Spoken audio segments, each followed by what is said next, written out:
Bonjour à tous. Alors aujourd'hui, on va traiter les rêves et notamment les rêves de visite, de guides, de vos défunts, etc.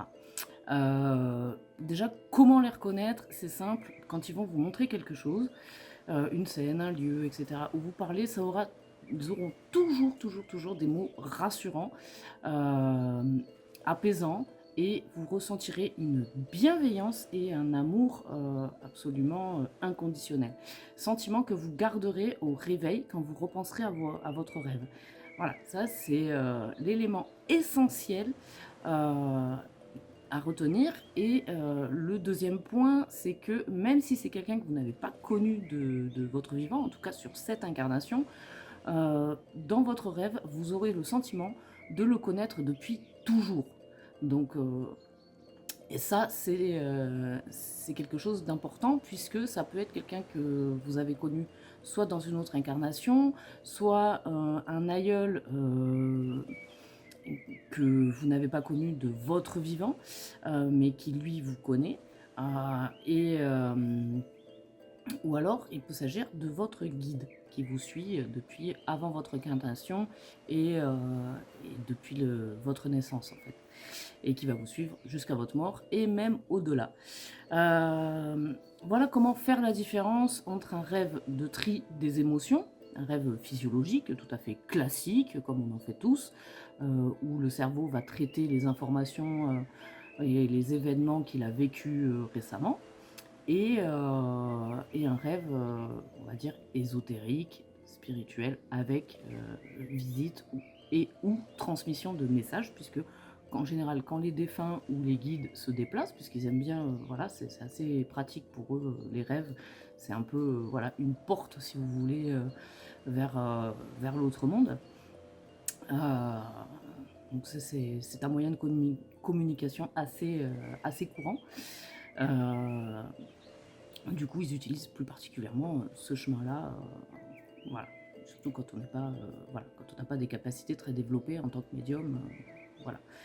Même si on a tous des capacités de base, on ne les a pas forcément tous travaillées de manière à devenir médium.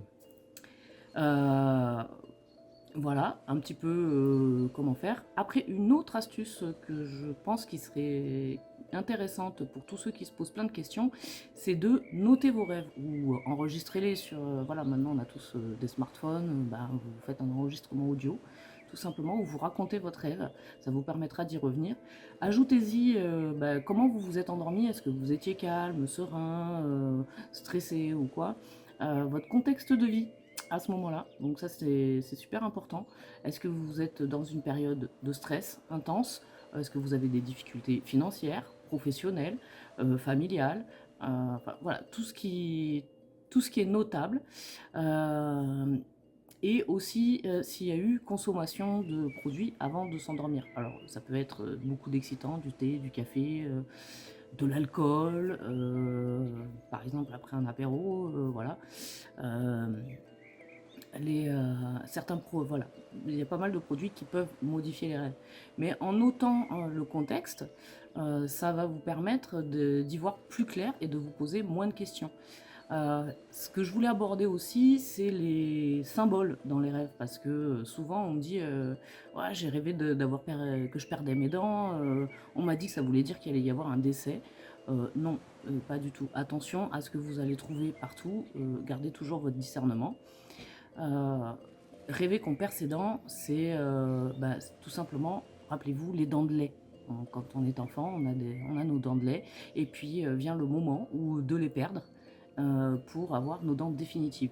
Donc oui, c'est la mort des dents de lait, mais c'est pour laisser la place à du renouveau, à quelque chose de plus solide. Voilà, donc ça c'est la symbolique. J'entends pareil aussi, ouais, j'ai rêvé d'un serpent, on m'a dit que c'était très mauvais signe. Sachez que dans beaucoup de cultures, et notamment même la culture occidentale, le serpent, c'est un symbole de guérison et de connaissance. Les médecins, par exemple, vous verrez sur leur caducée, il y a un serpent qui est enroulé autour. C'est la guérison. dans la Bible, on vous parle du serpent qui a donné la pomme de de la connaissance. Ben voilà, et on le retrouve ça, on le retrouve dans énormément de cultures. Donc il ne faut pas s'arrêter au premier sens, mais il faut chercher plus loin. Qu'est-ce que ça veut dire? Parce que oui, un symbole, c'est assez évasif, mais ça a toujours une signification plus profonde, et surtout pensez bien à le remettre dans le contexte de votre situation.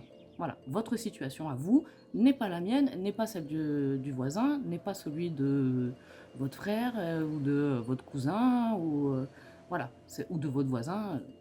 Donc elle est toujours personnelle. Et de cette manière, vous pourrez interpréter vos rêves beaucoup plus facilement.